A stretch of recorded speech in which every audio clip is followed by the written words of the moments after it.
Bonjour et bienvenue sur la mécanique universelle. Alors, je voulais...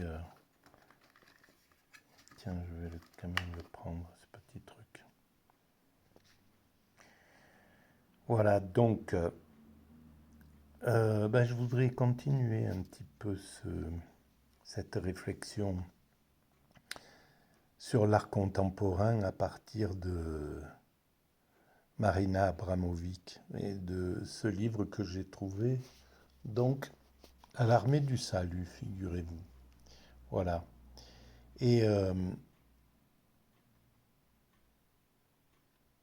Et c'est intéressant parce que j'ai trouvé également celui-là. Et je connaissais pas Philippe Muret. Et là, il y a du lourd, là, quand même. Il y a un sacré personnage. Il vient de mourir il y a pas très longtemps. Et il me semble que c'est intéressant. Voilà, c'est un peu, pour moi, il y a quelque chose qui se rapproche de Nietzsche, de ces penseurs là comme ça qui sont révoltés, qui sont pour qui sont révoltés par rapport au monde tel qu'il est. Et ça, je trouve que c'est quelque chose de très important pour un artiste de ne pas accepter le monde tel qu'il est naturellement. C'est quelque chose qu'on doit, voilà, tout simplement parce que euh, on, on est des anticipateurs. On voit le lointain, on voit l'horizon, on marche avec la tête fixée sur l'horizon. Et c'est quelque chose donc, on détecte tout de suite ce qui ne va pas dans la société. On trouve qu'elle ne va pas assez vite, etc. Même si dans l'absolu, elle a son rythme, elle ne peut pas aller plus vite. Et voilà, mais grâce au travail considérable des artistes de tout temps, hein, le monde évolue. Et ça, on on n'arrive pas à le faire, à bien le faire comprendre. Pendant longtemps, l'art était le privilège euh, des riches d'abord, puis après de l'Église, voilà, et donc c'était quand même un petit peu un comité plutôt restreint, et il n'y avait pas de pédagogie qui se faisait. Et puis après, ça a été le marché qui a pris le- l'art en main, c'est ce qui se passe actuellement encore, et progressivement, les artistes essayent de se détacher de toutes ces attaches. Mais en même temps, euh, c'est bien que ça soit attaché là. Mais je trouve qu'il y a un manque de pédagogie dans la société contemporaine et d'autant plus depuis le néolibéralisme. L'art contemporain et les explications sur l'art contemporain, pourquoi un artiste travaille comme il travaille, pourquoi il va s'attaquer à des dogmes, à des choses, pourquoi il commet des sacrilèges à travers l'art et pourquoi ces sacrilèges sont nécessaires. Ça me rappelle, voilà, l'artiste Andrés Serrano. Son travail est vraiment intéressant et le travail qu'il a intitulé Peace Christ et qui a d'ailleurs été vandalisé à un certain moment. Voilà, le monde réactionnaire est réactionnaire simplement parce qu'il ne comprend pas le sens de l'action de Serrano. Il ne comprend pas qu'il montre à quel point le Christ, par exemple, tel qu'on en connaît l'histoire, et telle que l'histoire nous est racontée, a été humilié, maltraité. Voilà, si on lui a pas uriné dessus, c'est pire, quoi. Voilà, Donc, il y a vraiment quelque chose euh, qui veut montrer d'une certaine façon. Et donc, ce qui est attaqué là-dedans, c'est le côté iconographique, l'esthétique de la croix, etc. Le côté, voilà, faire des croix avec un bon bois, avec en argent, tout ce délire qui sort complètement euh, le, le- le fond de ce qui a été, de ce qui a été voulu dans le christianisme, par exemple. Voilà, le christianisme, ce qu'il voulait, c'était pas juste, c'était tout le contraire de faire quelque chose qui soit sans sacrilège. Parce que justement, le Christ a commis des sacrilèges, justement, pour, euh, pour faire évoluer quelque chose. Il était dans un... C'était, on peut le considérer comme un artiste. C'est un artiste. Il voulait changer les choses, faire évoluer quelque chose qu'il pensait un peu sclérosé, etc. Et là, on retrouve complètement le travail de l'Empire du Bien, là, justement, Philippe Muret, qui, qui conteste ce côté d'affadissement de l'esprit critique, de l'art au fond.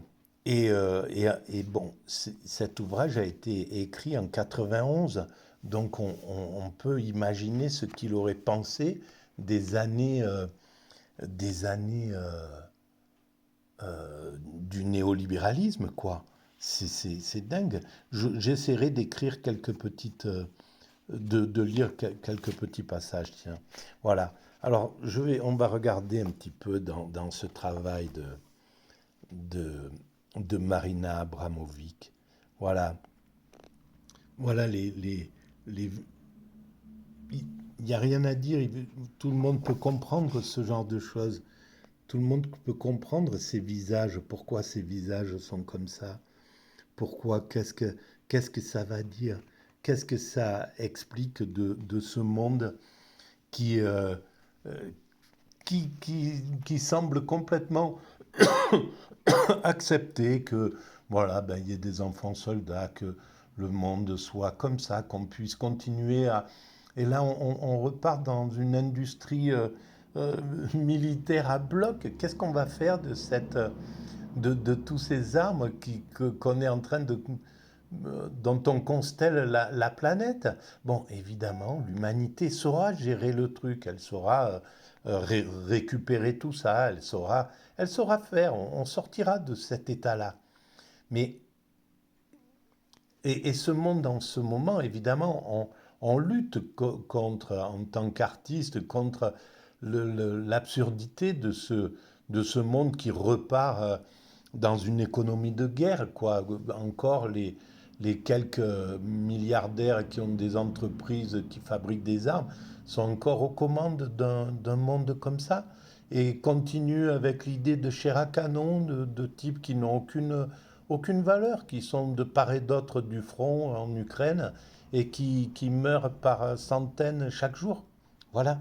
Et donc, on est désemparé devant cette, ce recul quand on a un esprit progressiste. On se dit, mais c'est incroyable, quoi. On peut pas, on peut pas accepter ces...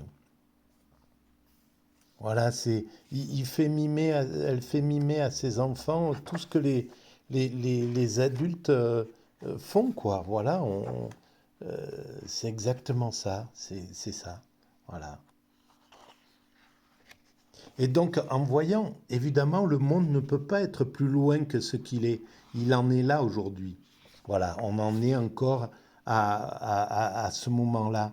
On en est encore au moment euh, où, où l'humanité est, est- est dans ce moment de régression. Voilà, et en définitive, ça éclaire que on, on- on n'a jamais, voilà, l'Occident est impitoyable, il est sans pitié, quoi. Bah, faut le dire. On a des qualités, il y a des choses intéressantes, mais on a aussi des choses désastreuses. On est sans pitié. Et donc, hier, sur l'autre vidéo, je n'ai pas osé parler d'une œuvre que je voulais faire. Donc, il y avait cette œuvre-là de, de rassembler toutes les violences de l'homme quand il est un loup, quand, euh, quand c'est un loup pour l'homme, quoi. Hein. Tiens, d'ailleurs, je vais en profiter pour montrer le travail que je faisais à l'époque et qui m'a mené à ça.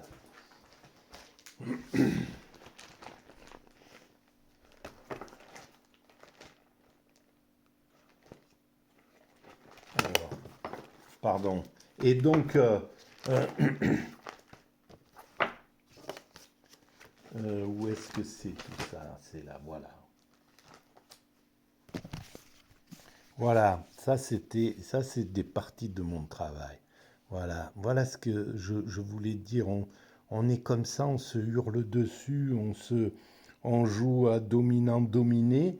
Et en fait, c'est l'amour. C'est que des formes d'amour qui ne savent pas s'exprimer, quoi, qui s'expriment comme ça, qui s'expriment euh, à travers la violence. Voilà.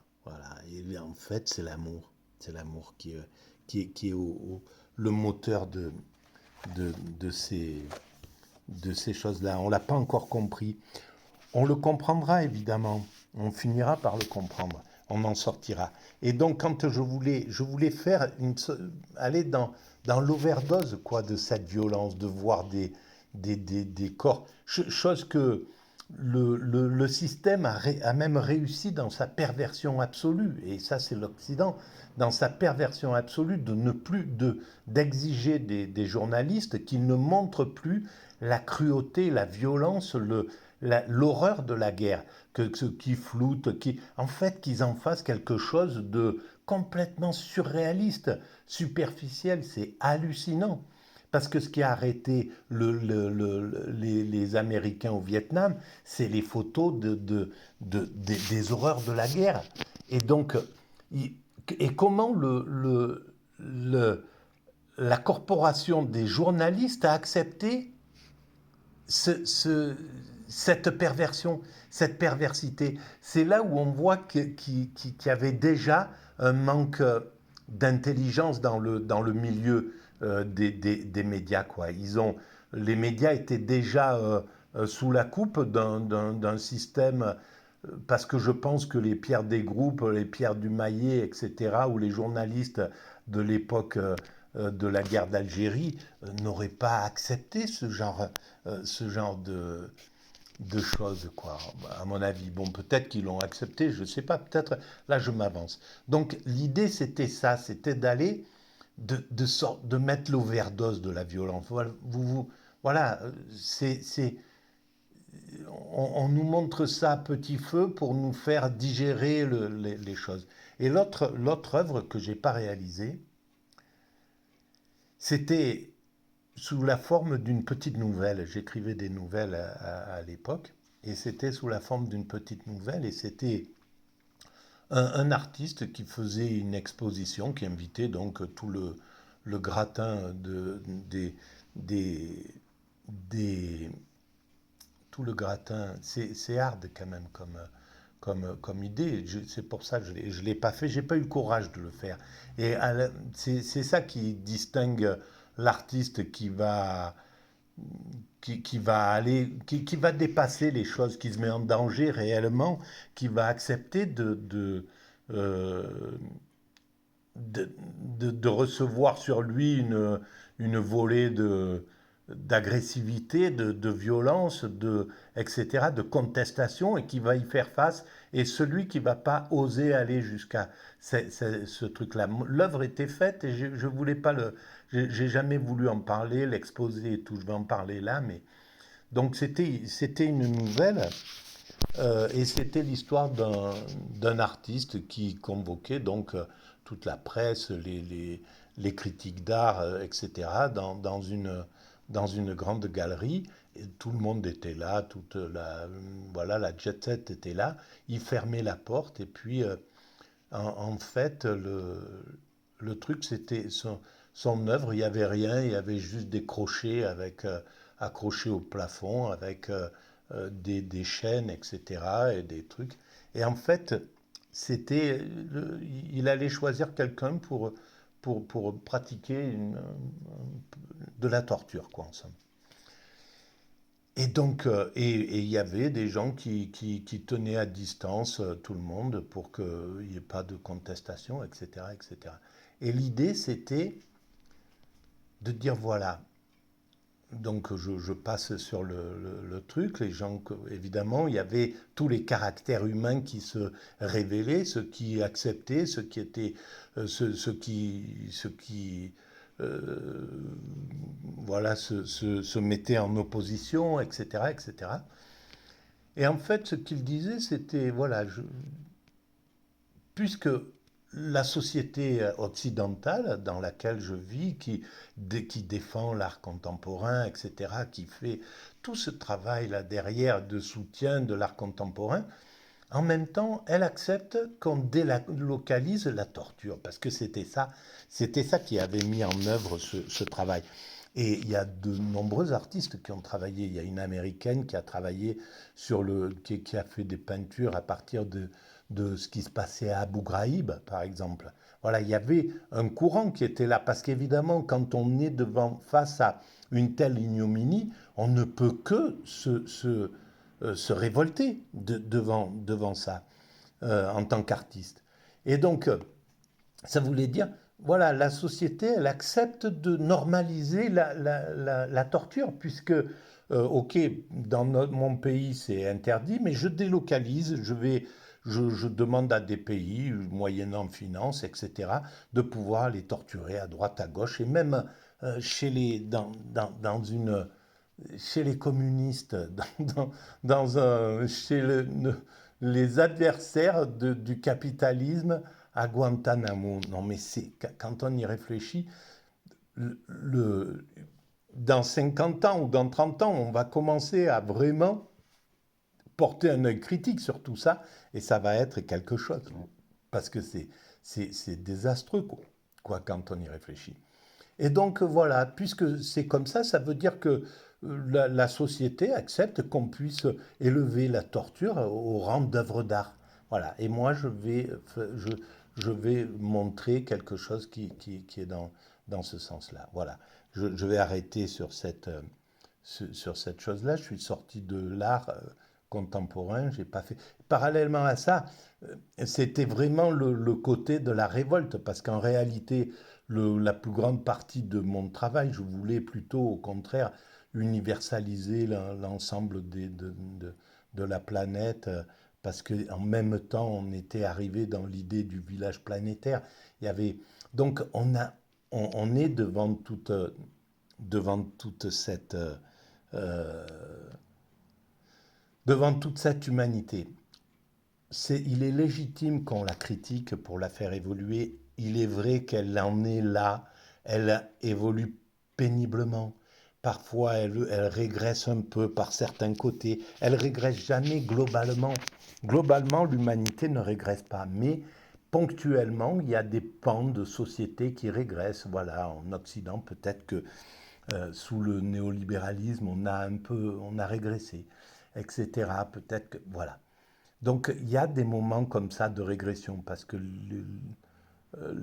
l'humanité évolue toujours. Mais ce qui est, quand on voit voilà, on se retrouve avec cette guerre-là actuellement, avec ce retour à l'industrie de guerre, quoi, au capitalisme de guerre qui est en train de planer, là, d'aller prendre des milliards et des milliards qui pourraient être vraiment donnés à l'évolution de l'humanité dans son ensemble. On pourrait faire des choses magnifiques avec tout ça, évidemment. Eh ben non.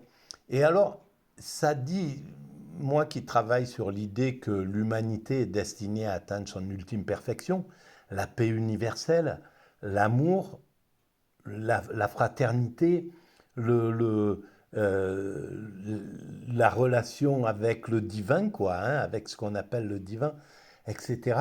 Et voilà, un paradis, on le fera ce paradis sur cette terre.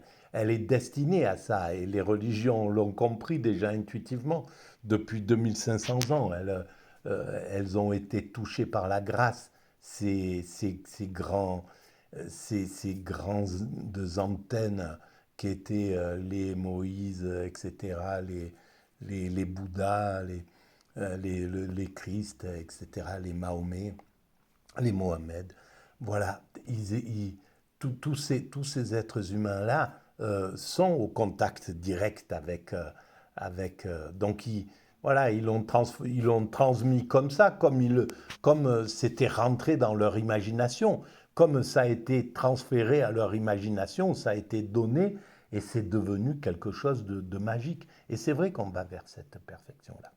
Mais quand on voit la guerre, voilà, je dis souvent, au début je disais, ça serait peut-être dans quelques décennies, on va arriver à la paix. Puis là, vraiment, je me suis refroidi et j'ai vu à quel point c'est c'est nos orgueils peut-être, et puis notre envie de voir, de constater la finalité qui fait que, voilà, des gens comme Kant ou comme Hegel ou comme Fukuyama là en ce moment, voilà, ou comme peut-être euh, comme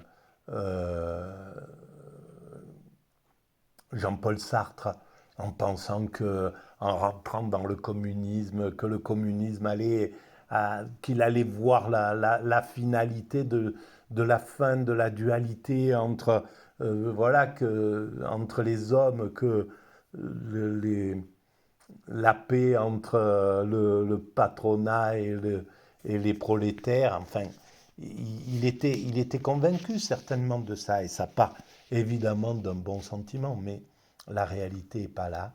Et donc, globalement, ben oui, il faudra encore des siècles et des siècles, ainsi soit-il, on pourrait dire. Mais en définitive, c'est clair que c'est une question de, il faudra encore beaucoup de temps. Bon, l'humanité a trouvé je pense que le jour où elle décidera, le jour où elle choisira d'aller vers cet état, vers cette perfection, de construire un paradis, quoi. Bon, voilà, tout simplement.